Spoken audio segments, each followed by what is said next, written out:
Hey guys, we're back. We have our master drawing. There's 1, 2, 3 colors that I'm planning to do what's called color flats with pieces of cut paper stencil or freezer paper. I cut down pieces of freezer paper just smaller than my screen over here, and I'm ready to lay them over my master drawing and trace out. Each color is going to be a different cut paper stencil color flat, and so I've got 1 blue, 2 green, 3 pink colors that I need to do 3 different cut paper stencils for. So I have 3 pieces of cut paper stencil. I have my master drawing. I have a cutting mat. If you don't have one of those, you know, the back of a pack of tracing paper or some chipboard or something, something good to cut on. I'm going to use a self-healing mat. So master drawing, put a piece of freezer paper, aim that master drawing in the middle of your freezer paper, tape it down, and you should be able to see your master drawing under there pretty well. And you have to think 1 layer is going to be the blue, so you're going to find all of the blue shapes and you're going to trace that out, eventually cut those out, eventually print them. And so I'm going to go for the blue over here. If you have to get your ruler out, do that.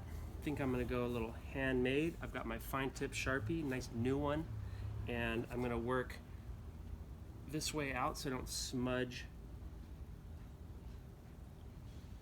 any Sharpie. And I'm just going for the outline of the blue shape. I'm looking for all the blue, and I'm gonna kind of trace out the perimeter of all the blue in here.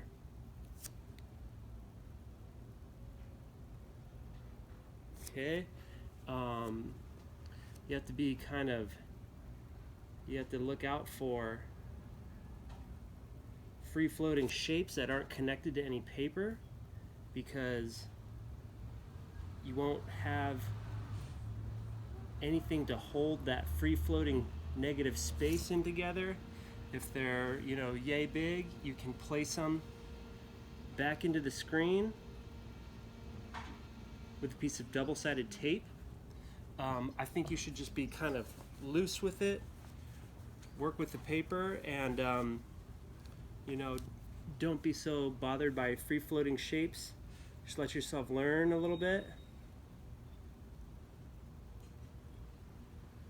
Okay, nice brand new fine tip Sharpie. And just tracing out, trying to be as accurate as possible. Any of the blue shape that I'm looking for. And like I said, let yourself be a little loose with this. Give yourself a moment to learn how a stencil kind of works. If you have any free-floating negative spaces where you don't want ink to go, you either just bulldoze through it and forget about those spaces, let it be kind of rough and handmade, or if the shapes are, you know, as small as a nickel, or maybe even just as big as a quarter, you can cut those pieces of paper out, save them, and attach them to the screen in place where you have negative shapes. That's called it's called a donut, and I'll demo that for you later on in another video. But for now, I kind of prefer that you just let yourself learn, let it be kind of handmade. So I'm basically just tracing over any blue shapes that I can see through my cut paper stencil.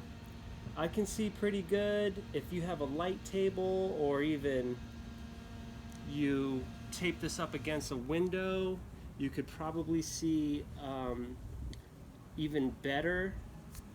If you're really having a hard time seeing the shapes under, through the cut paper stencil, that's when a piece of tracing paper would come in handy. And you'd put the tracing paper over your master drawing, trace out each color shape that you want to be a stencil in the cut paper stencil piece of paper you have, and then you would put that under a piece of freezer paper and trace onto it with fine tip Sharpie, and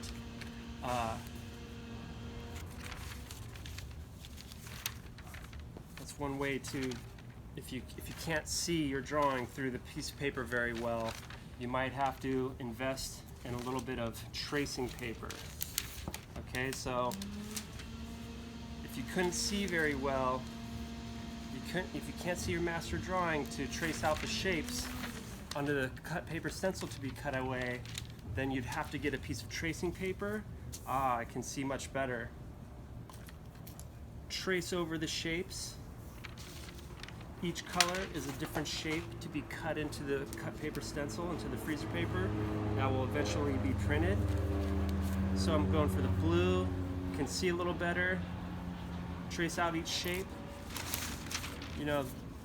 Then you can take that away. You can most likely see a lot better. And then trace out the shapes one more time on top of the cut paper stencil, plastic side up.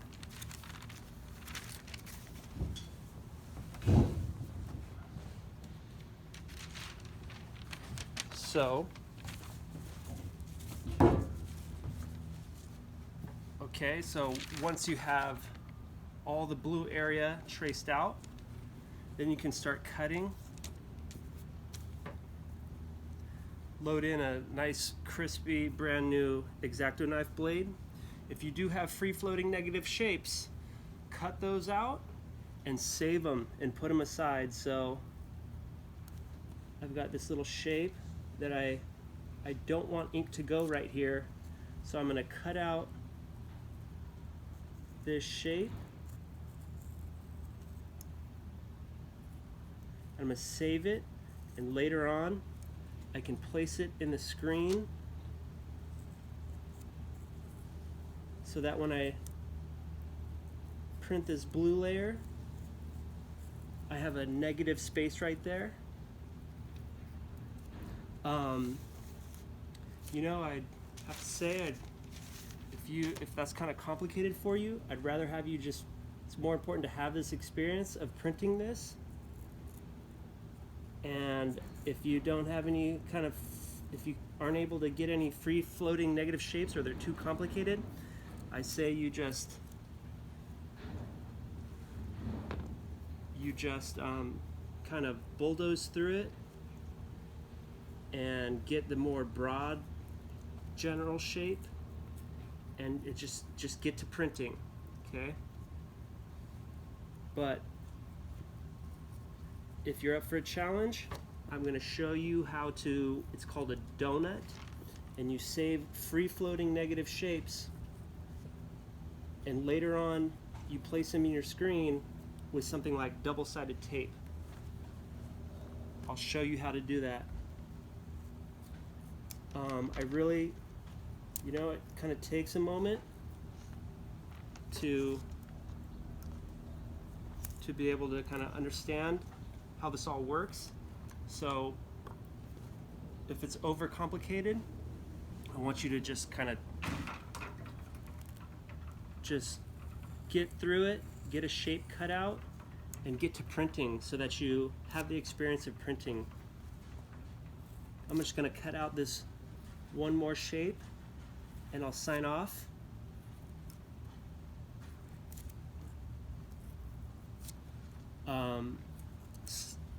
So a huge golden rule for cut paper stencils: you want to lay the piece of freezer paper onto your master drawing plastic side up. You want to be cutting on the plastic side of the freezer paper so that because the plastic side needs to go against the back of the screen for it to work really well.